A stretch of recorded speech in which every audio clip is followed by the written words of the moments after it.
Good morning and welcome to All Things Marcellus with me, Attorney Doug Clark of the Clark Law Firm. I am located at 1563 Main Street in Peckville, and I'm here every Sunday from 8 to 9 on these stations to bring you, the landowner, valuable information that you need regarding natural gas development here in Pennsylvania.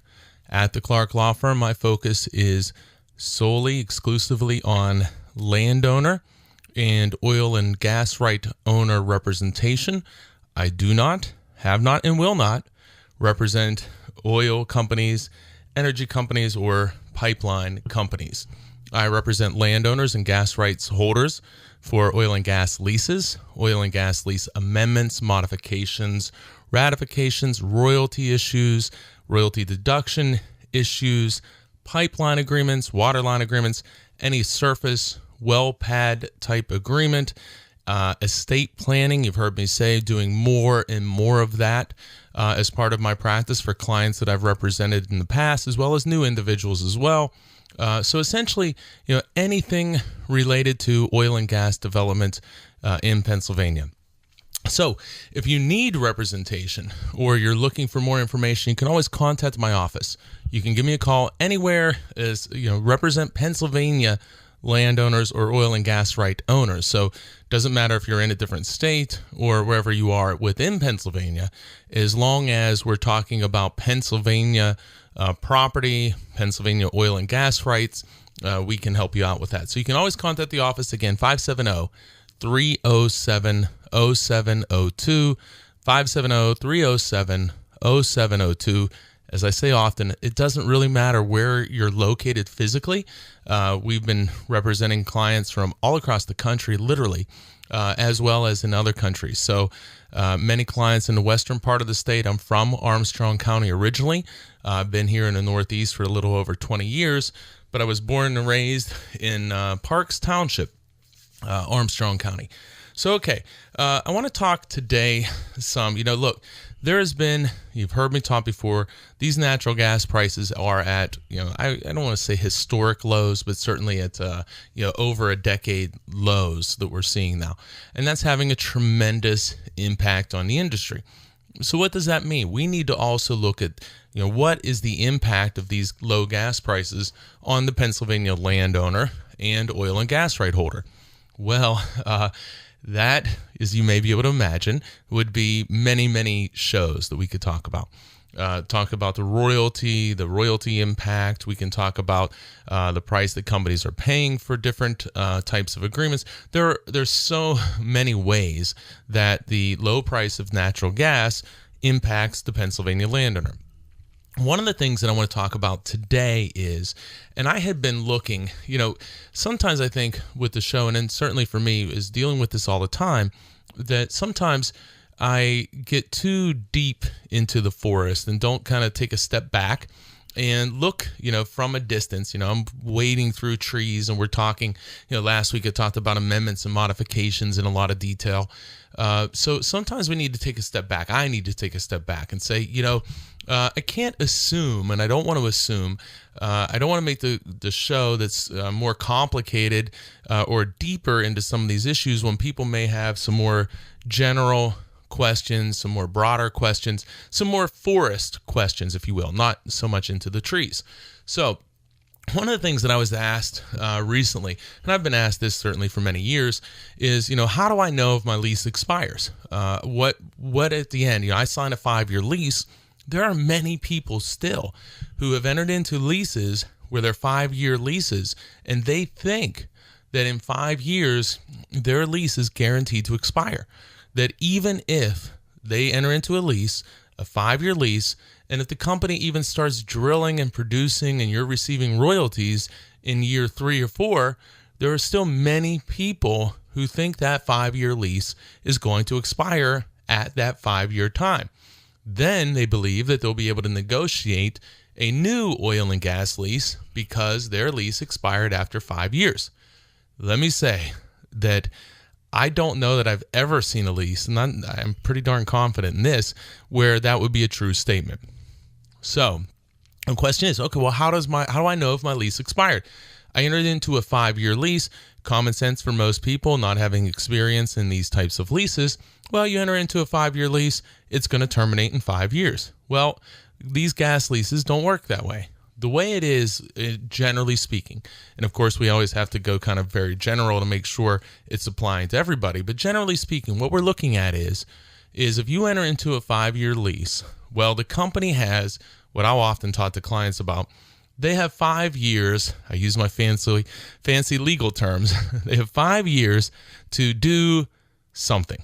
They have to do something in 5 years. Well, what does something mean? That is a real fancy lawyer term, something. Well, something means it depends. Wow, there we go again, another fancy legal term. Well, every lease, you got to look at your lease, because almost every lease is going to have some different language. However, there is a general tendency with these leases that when you enter into a lease, and we'll stick with a 5-year lease example. So you enter into a lease, and your form lease, the lease that you sign, the form that the company gives to you, it's going to have something in there there's going to be a provision typically entitled term of lease.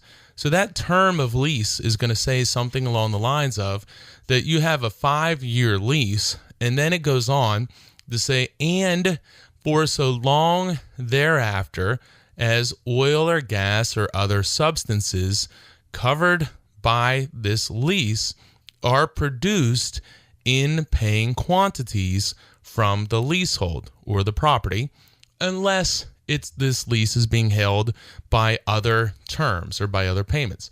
So, well, again, that sounds really good. Okay, I do a 5-year lease. How does it go beyond 5 years? Well, number one, if the company has drilled, they're producing gas in paying quantities, meaning that it's not coming out in such a trickle that you can't even sell it, or you're not going to be receiving any money for it. So you're producing gas, you're producing enough gas that you're going to be able to sell it. Then you as a landowner would think, okay, well, I'm probably going to be getting royalty. And that very well may be the case. So that provision and that provision alone tells us if the company within 5 years, it's a 5-year lease, and so long thereafter as the company produces oil and gas in paying quantities. In this case, now, not all of them read this way, but most of them have this type of language. Now, a lot of people think, okay, again, 5-year lease, it'll end in 5 years. Other people think, all right, well, these wells, Marcellus wells, we hear last 20 to 30 years, so I probably am going to have a 20 or 30-year lease. Well, now, let's look at what we actually see on the ground. Well, what happens is if you enter into this lease, and let's say you're a lucky one where a well is drilled, it is producing gas within 5 years, your property has been placed into the production unit, and you're receiving royalties. Pretty good situation. However, you need to be aware that what happens is when they create these production units, typically companies will permit, and usually the number is 6 wells, but typically, not always, the company will permit drilling permits for 6 proposed wells, and they'll form a production unit that goes around the area where the wells are going to be drilled. The idea being that those wells will generate gas from that production unit.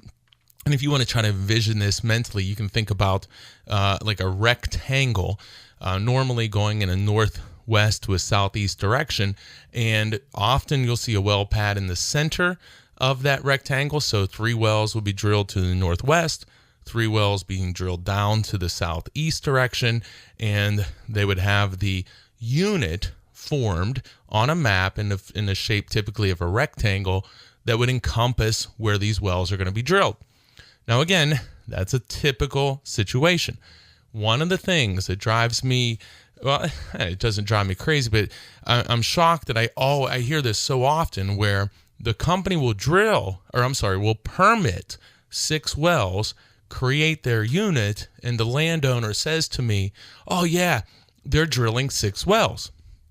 Well, maybe they are, but probably they're not drilling 6 wells anytime soon.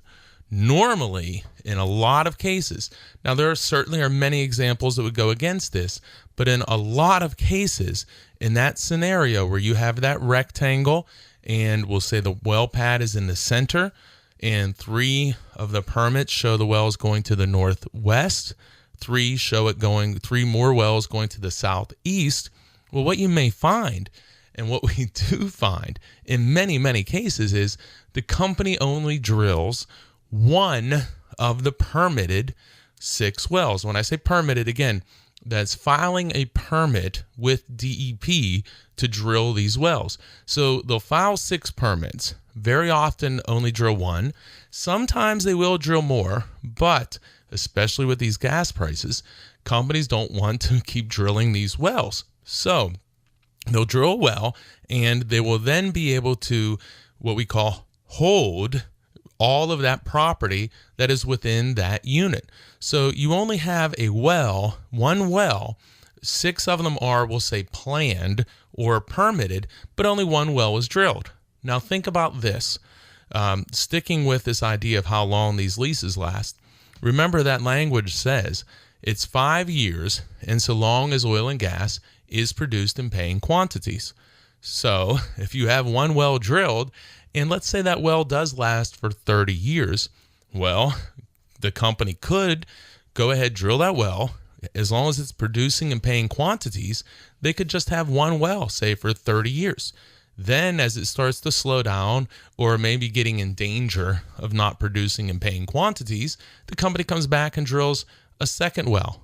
Then they come back maybe in another 20 or 30 years and drill a 3rd.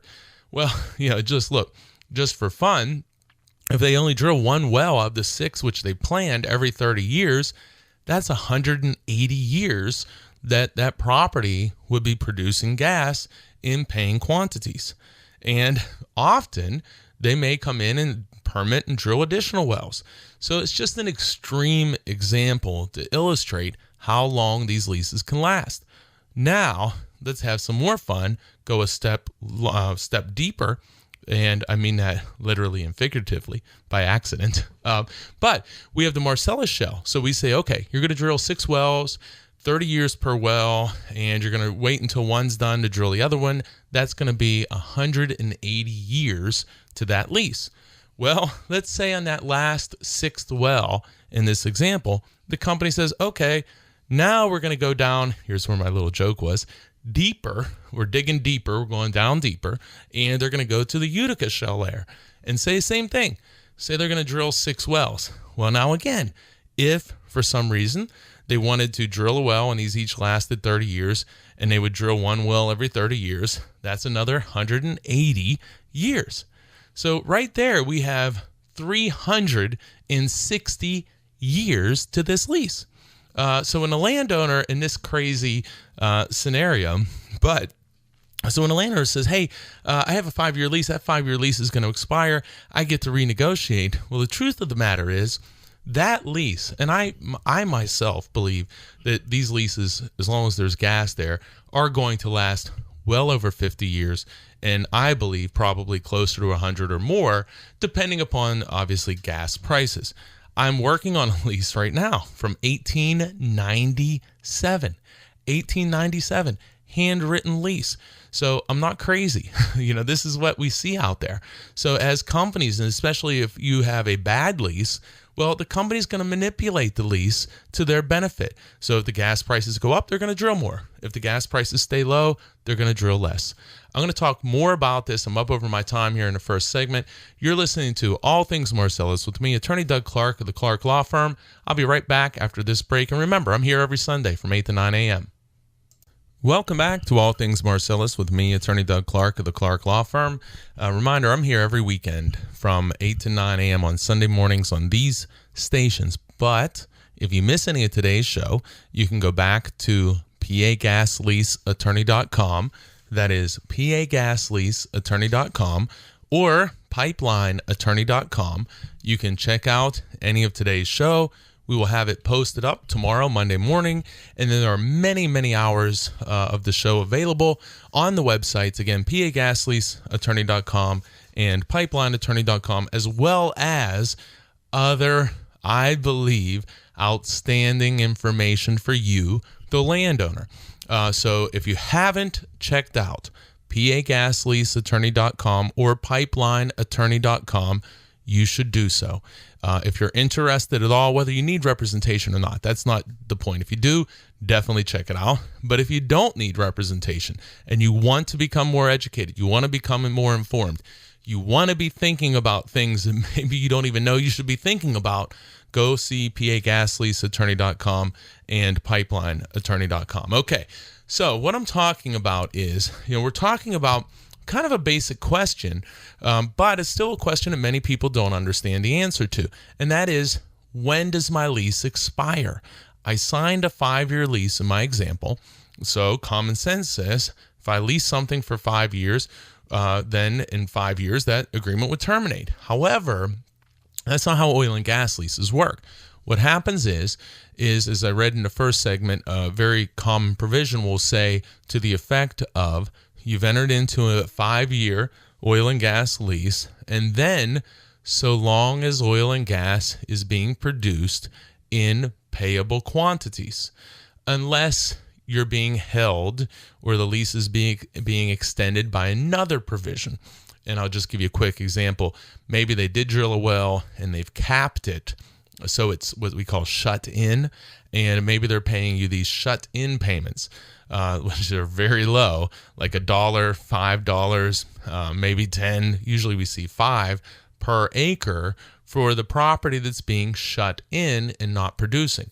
So if you have a shut in situation, at the end of that 5 years, maybe there's a well that's drilled, but it's capped, it's shut in, and instead of your lease terminating in 5 years, well, you got a well drilled that is, usually we have language in there saying capable of producing, so it could be producing or capable of producing in paying quantities, very common language. So you have gas there that's capable of producing in paying quantities, but it's capped or shut in.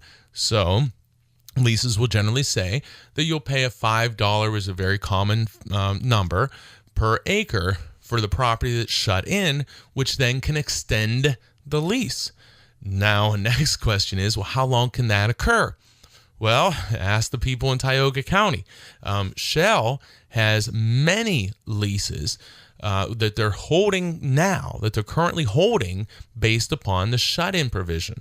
And what's especially troubling to me, and to landowners, I think, is that many of these leaseholds and these leases are being held under shut-in provisions where Shell has only drilled a vertical well that there are no pipelines connected to.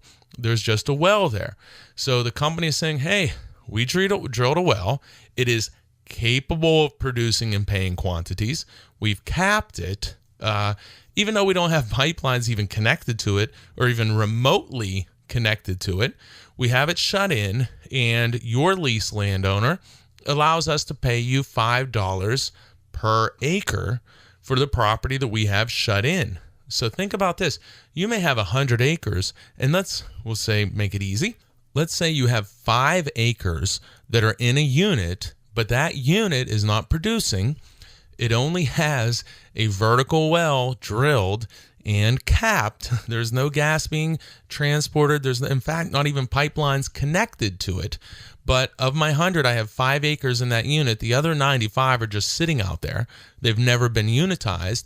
And so what do you get from the company? Well, here comes year 6. That landowner may have thought, well, I did a 5-year lease. That lease is terminated. This is great. I get to do a new lease. Well, in actuality, because a well has been drilled, it is capped or shut in, the company now can extend your lease by merely making a shut-in payment, an annual or yearly shut-in payment. That yearly shut-in payment is typically about $5 per acre. So if you only have 5 acres in a unit, most leases don't even say they have to give you $5 for all 100 acres, meaning $500 per year. Most leases say we only need to give you $5 per acre for the property that's within the unit. So if we have 5 acres in a unit, you do as a landowner, Well, they only have to pay you $5 per acre that is in the unit. So 5 acres in, $5, 5 times 5, you get, for your 100 acres, you'll get a check for $25 each year.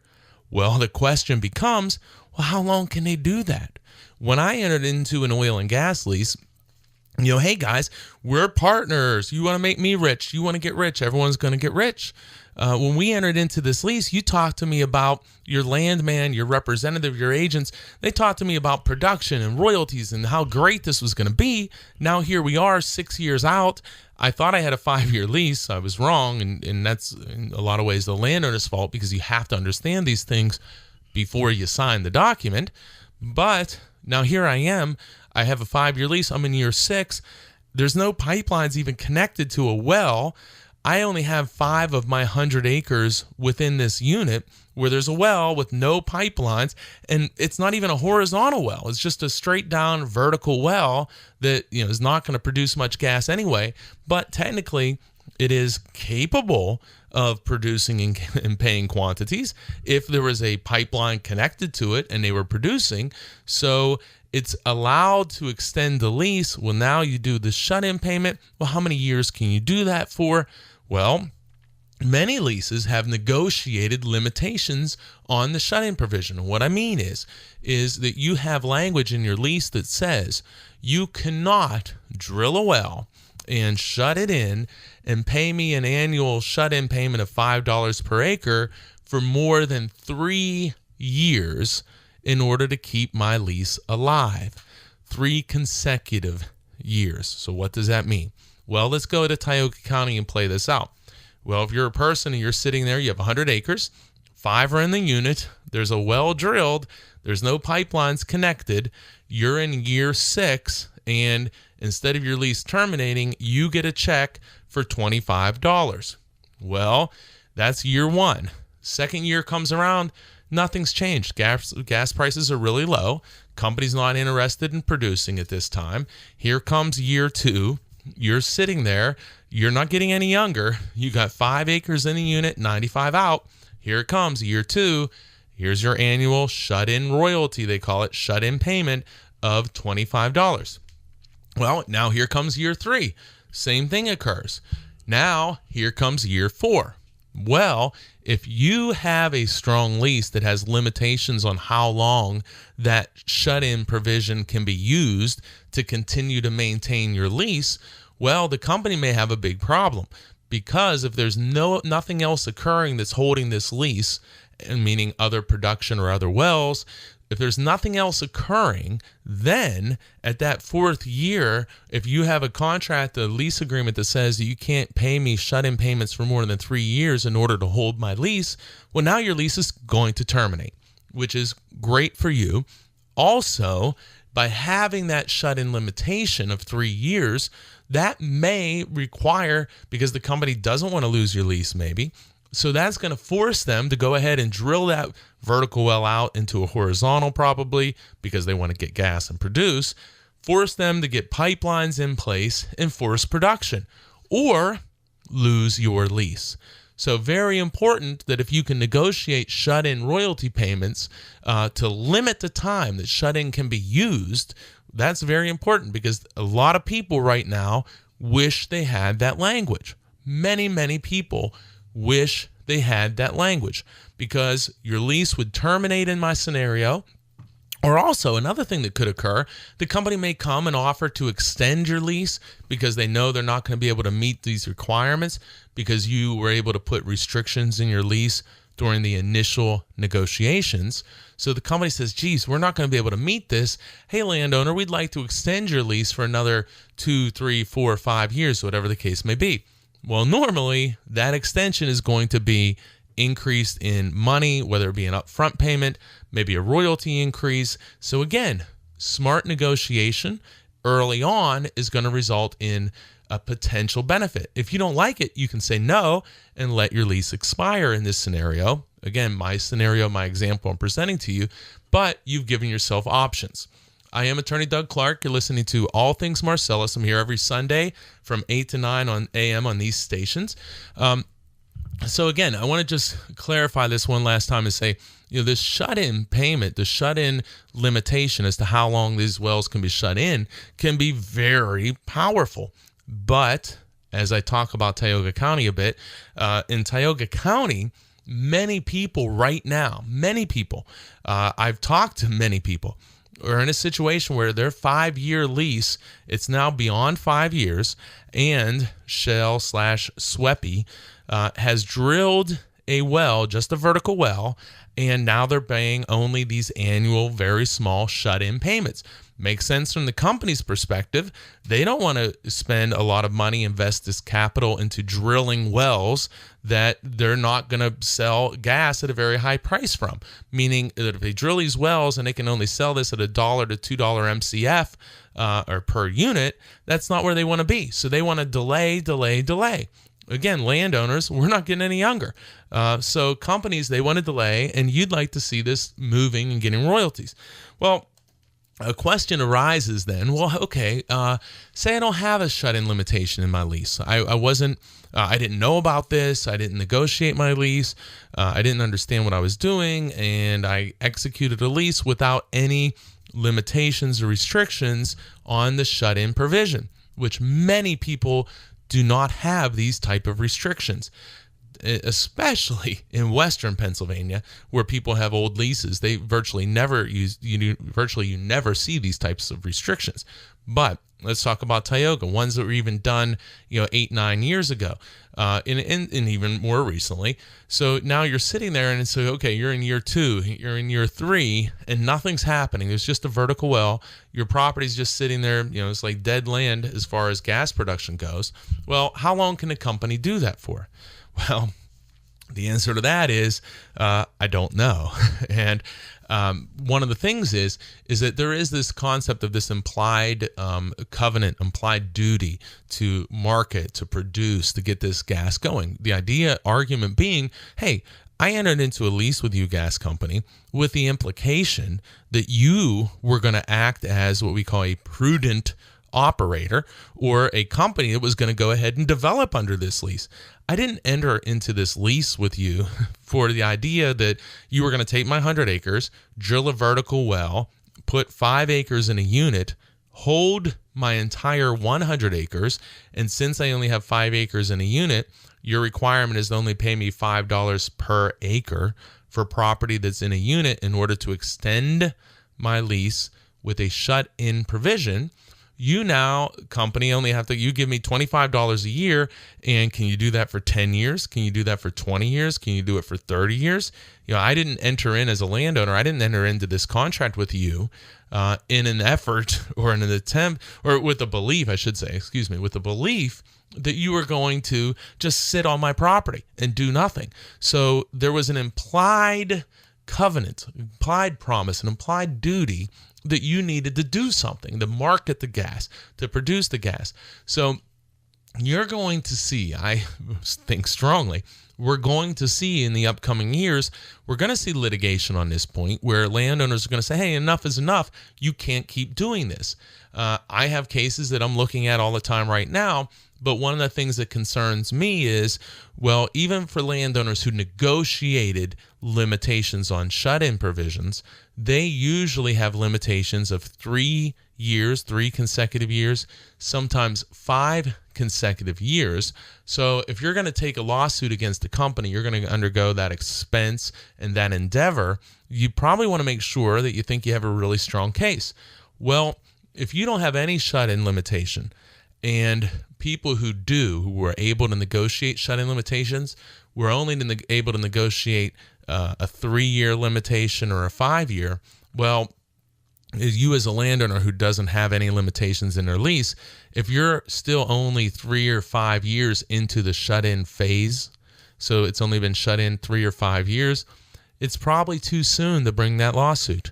But I do have, I don't want to talk too much about any specifics, but we do have something we are looking at where I have a client who it appears it's been at least, and these are the Western Pennsylvania leases, but appears it's been at least 10 years and maybe even up to 30 years where there hasn't actually been production.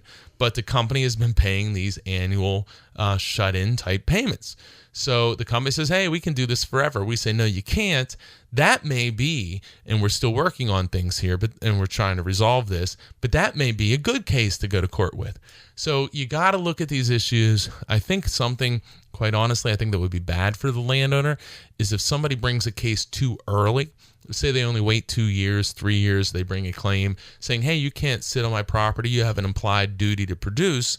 Well, you may find sometimes if you bring bad cases, meaning it's not a great landowner case because it hasn't been that long, well, sometimes you can create bad law from bad cases. So the court may say something like, yeah, the company has acted reasonable by this delay, and they may throw in some other language that gives the company even more confidence that they can operate this way and shut wells in. Imagine if you were a company, would you rather go into court on a shut-in case where you don't have any language about shutting in or limitations on shutting in the gas well, and it's been shut in to 3 or 5 years, and you say, hey, judge, hey, court, this is pretty reasonable? Or would you rather, or would you not rather, go in as a company and say, well, judge, yeah, it's been 20 or 30 years since we produced, but, that's reasonable. We're still acting reasonably. Well, think about it. As a company, you want to walk in with a well that's shut down for 5 years, not a well that was shut down for 20 or 30 years. So a lot of times, behind the scenes, it's about picking the right case. You're listening to All Things Marcellus with me, Attorney Doug Clark. I do believe this was the longest segment that I've ever done, so I'm way over. But I'll be right back after this break, and I'm here every Sunday from 8 to 9 a.m. Welcome back to All Things Marcellus with me, Attorney Doug Clark of the Clark Law Firm, here every Sunday from 8 to 9 a.m. And if you missed any of today's show, just go back to pagasleaseattorney.com. That's pagasleaseattorney.com or pipelineattorney.com. Go tomorrow morning. We'll have the show up and posted. And you can go back and look at many other shows. We have many, many hours of shows on the websites. As you may know, if you listen all the time, you certainly do, I have been doing this show since August of 2010. Okay, so I want to circle back here. I was talking in the first segment about held by production. When does your lease terminate? Then in the second, very long segment of the show, we really got into the shut-in payments and shut-in royalties and how they impact landowners. And I'm going to tell you, if you missed that segment, go back to PA Gas Lease Attorney and check it out, because the deal is that this shut-in language is being used now in probably thousands of leases across Pennsylvania to hold properties under the current leases, which are very company-friendly in most cases, so that these leases do not terminate or expire. And I touched on Western Pennsylvania, where I'm from, very, very common that I've seen in Western Pennsylvania, where you have little to no production from these shallow or conventional wells, these vertical wells, where the company is holding these leases with little to no production. And it's a great thing for the companies out there, because I talked earlier, I have a lease I'm working on right now. It's from 1897. 1897. Handwritten lease, very difficult to read, from 1897. It's not in danger of expiring. And so the company, if you're sitting there and you have this old lease, 12.5% royalty, bare minimum, you have the lease, you have no pressure on you as the company to do anything, because you have this thing held indefinitely at this time. So if you want to wait 20 more years, you probably can. Gas prices go spiking up, then you can drill sooner. If a lot of these people, if they had shut-in royalty payment provisions that said, hey, you can't hold my lease for more than 3 years or 5 years by just making annual, yearly payments and not producing gas. You can't do it. Well, if everybody had that, we would be looking at a much, much different landscape here in Pennsylvania. So one of the terms, and I'm always mindful in lease negotiations, we want to give you, the landowner, the strongest shut-in language possible. Almost always, we want to make sure that we're doing that. Again, not specific advice for any specific person. I can come up with cases, if you're a really small landowner, you don't want to be the only one that has shut-in limitation if nobody else does, because it's possible that the company could let your lease expire because they don't want a 2, 3, 4, 5 acre lease dictating how they operate. So if you have a 700-800 acre unit and only one lease has a shut-in limitation and you haven't drilled under that property, well, are you going to let that one single small leasehold dictate to you how you operate, when you're going to drill the next well? Are you going to connect the pipelines because you're afraid that this 5 or 10 acre or whatever acre lease is going to expire? Well, probably not. You're probably going to let that lease go. Or you're going to approach that landowner and ask them to modify their lease or to extend it. So, as a general rule, shut-in provisions are generally, in my opinion, very important. However, we need to look at the totality of the circumstances that are facing you. So generally speaking, and I mean this strongly, I believe that shut-in provisions are very important. However, it's still something that we need to look at. And that's the thing, often you can have somebody say, oh, this is really important, or that's really important, or my neighbor said this, or my neighbor said that. Well, they might be wrong. Or that may be important in another situation, but not so important in your situation. So we want to be looking at all of these things at a deeper level than just that, oh, I heard this, or I read online this, or I heard this guy say this on the radio. No, we need to get specific to you, but these are things that we need to be thinking about. I am Attorney Doug Clark. You're listening to All Things Marcellus here every Sunday from 8 to 9 a.m. talking about when does your lease expire. So again, now circling back to kind of that first segment. So if you sign a 5-year lease, your lease does not terminate or end in 5 years. The company has to do something within 5 years. What that something that they have to do is depends. What does it depend on? It depends on the language in your lease. So, as you may imagine, the lease that the company presents to you is designed to benefit the company. I mentioned a couple times here, I'm working on a lease now from 1897, 2016 now, okay? This lease is almost 120 years old, So gas companies have been doing leases, here's an example, for at least 119 years. Do you think they picked something up along the way? Do you think that when they were sued or they had a problem or there was a dispute that they didn't rewrite the lease and change it to address that situation? These leases have evolved over time. Here's an example of one. It's 119 years old. They've evolved over time to be for the company, it has evolved these to make them as beneficial as possible for the company, not for you, the landowner. So, thankfully, we're now in a situation in most cases where we can negotiate. We can add terms. We can add language because the landowners who are in gas areas do have some leverage in most cases, because the company, you have gas under your property and the company wants it. Now you have leverage, but do you have leverage to get $6,000 and 21%? Well, in most cases, you probably don't. In some cases, you may, especially the bonus. Maybe not the percentage, but the bonus. But anyway, you have to look at your specific situation. So 5 years comes. What did the company do? What did they have to do? Is your lease expired? Well, if they've done nothing at all, then your lease will expire. If they've done something, well, then we have to look at your lease and say, okay, what have they done? And what does your lease say that they have to do in order to extend this lease further?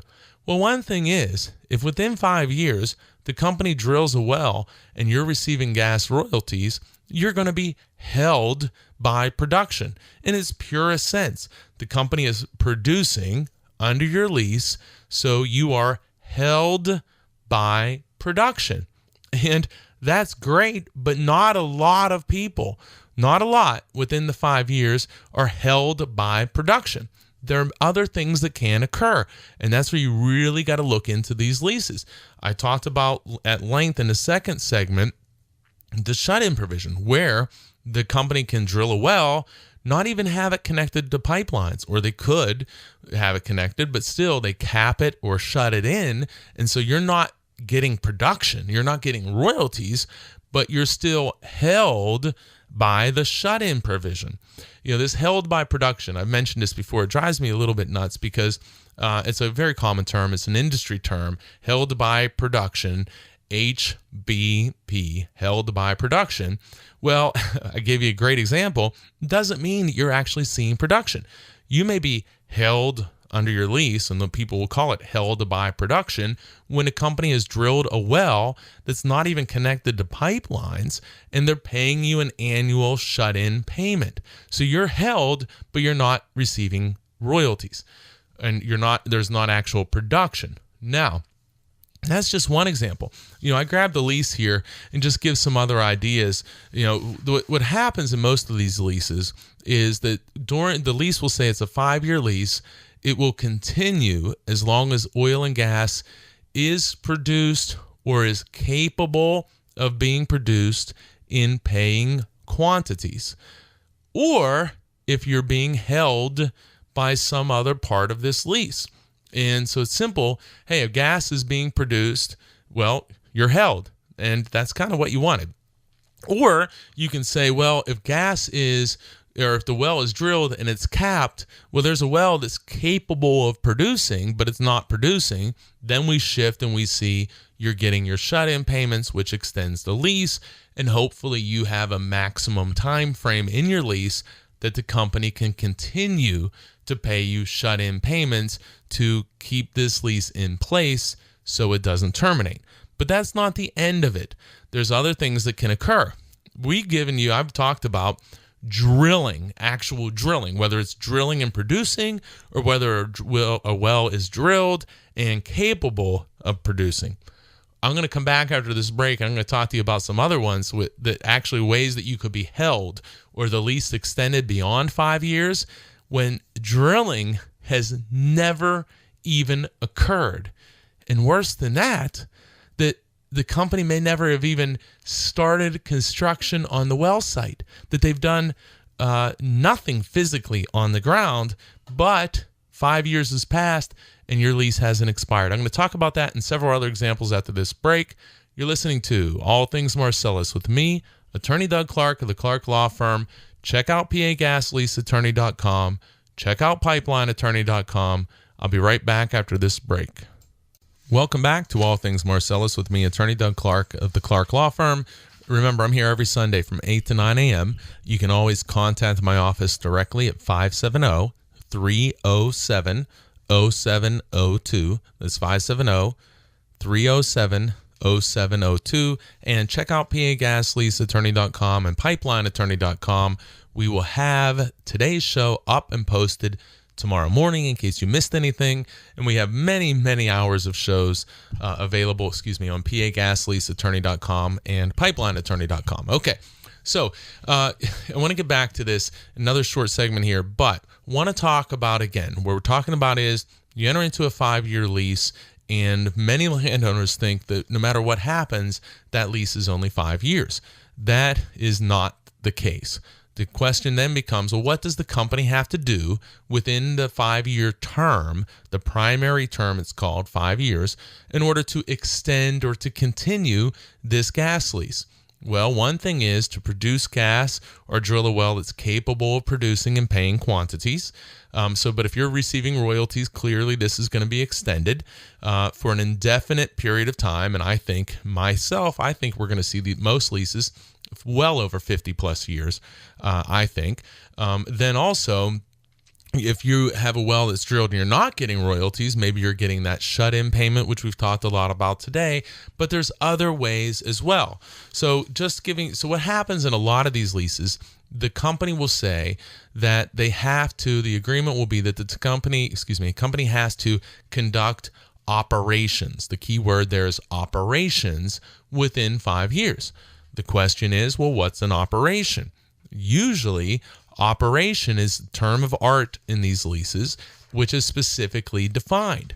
So a key point for you as a landowner is to see, okay, what are the operations that the company must do in order to continue my lease beyond 5 years? As a general rule, if the company does nothing for a 5 year, and within the 5 year lease, if you have a 5 year lease, your lease will terminate. However, you may be surprised that the company doesn't have to do a lot, or at least what landowners may think is a lot, in order to fulfill the definition of operations.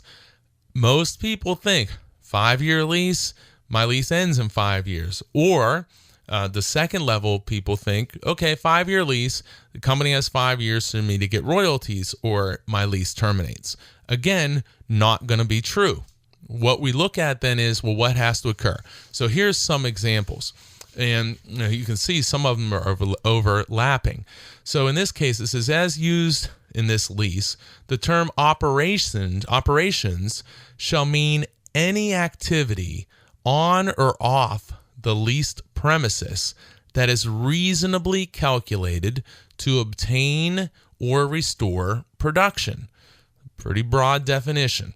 Operations shall mean any activity conducted on or off the leased premises that is reasonably calculated to obtain or restore production. But it goes on, including but not limited. So it gives some examples. This first one is the broadest, most devastating, if you will, broad definition of operations. So including, so what do they mean? Well, here's one example. Drilling or any act preparatory to drilling, such as, okay, listen to this, obtaining permits, surveying a drill site, staking a drill site. So putting stakes in the ground, staking a drill site, building roads, clearing a drill site. Well, does that mean timber? Does that mean bulldozing it flat? Also, hauling equipment or supplies. So let me go back here. So what is operations? This probably doesn't sound like what you may think operations is. Operations would be obtaining a permit. So they file a permit with DEP. DEP gives them a permit. That permit typically is a year to start some sort of operation. So if they're sitting on a permit, they apply, they get the permit right before the end of the 5 years. They haven't even done anything.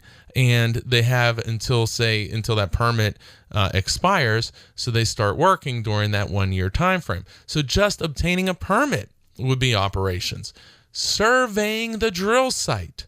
Surveying it would be operations. Staking, physically staking the drill site, putting stakes in the ground, building roads, clearing the drill site, or hauling equipment or supplies. If that's not broad, I don't know what is. Then it goes on. So from there, what else do we kind of need to know after that? Sometimes these leases will even say filing, just to file for a permit is enough. So what do we want to do? Real quick, we want to counter that if we can, and been able to do that recently in some leases, especially in Western Pennsylvania, Washington County, Greene County, that type of area, to require that the company actually start drilling, not clear the pad, not stake the pad, not survey the pad, not apply or obtain permits, but actually be drilling, to have that bit turning at the end of that lease. Or, hey, you don't get this very often, but maybe you have a lease where you could say you have to be drilled and producing. Very unlikely. But we want to limit that. We want to get, often as the landowner side, we want to have a bright line test. You have to be drilling, not obtaining a permit. Or who knows what hauling equipment or supplies means? What does that mean? Park a truck? Is that good enough? Who knows what that means? So some of the other parts of this is that if they were constructing facilities related to production, treatment, transportation, pipelines, or marketing of substances produced from the leasehold, construction of water disposal facilities, and the physical movement of water produced from the leased premises. So those are just a few more. But when you start getting into language that says that merely obtaining, or even in some cases applying for a permit is enough, well, when you're entering into the lease, you need to know that. And if you can tighten that up, you want to tighten that up. And why do we say this? Well, in a situation like today, where gas prices have gone so low and companies are contracting and they don't want to drill, they're going to use these provisions where they have flexibility, where they have broad powers and broad rights. They're going to use them not to drill and produce because of the cost of drilling and producing at this time. So you as a landowner, you enter into a 5-year lease. Never think that you have a 5-year lease. You need to understand what the terms of your lease are, and you could easily be sitting there in 5 years. Say the company only has to obtain a permit. Well, at the end of that 5 years, they obtain a permit. They wait another drill or a year. They drill a well. Let's say they drill the whole well or drill the well out right away. They connect it, but they don't have pipelines. Now they can extend it by paying you shut-in payments. Well, if they only have even a couple of your acres, you can have 100 acres, or they have 5 acres, they held you, or they have you held, then they're going to pay you $5 to those 5 acres, give you $25 a year.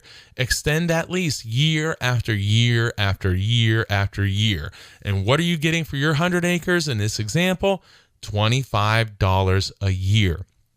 If your lease said you had to be drilling, well, and it said you have to be drilling and we have a 3-year maximum on shut-in, well, by year 8 or 9, in the worst case scenario, you're guaranteed that something's going to happen or that lease is going to go, unless there's some other provision or some other acreage is being developed.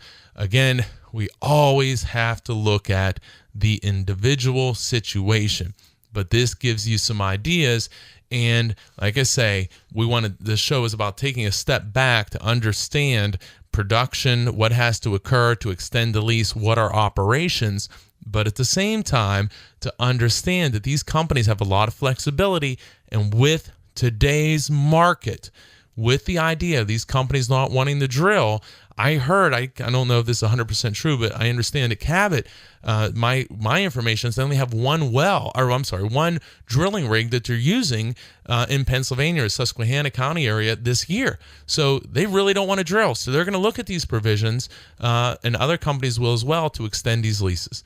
So pay attention, be careful, and be informed. I am Attorney Doug Clark. You're listening to All Things Marcellus here every weekend, 8 to 9 a.m. on these stations on Sunday morning. I'll be back next week, 8 to 9. Have a great week, everyone.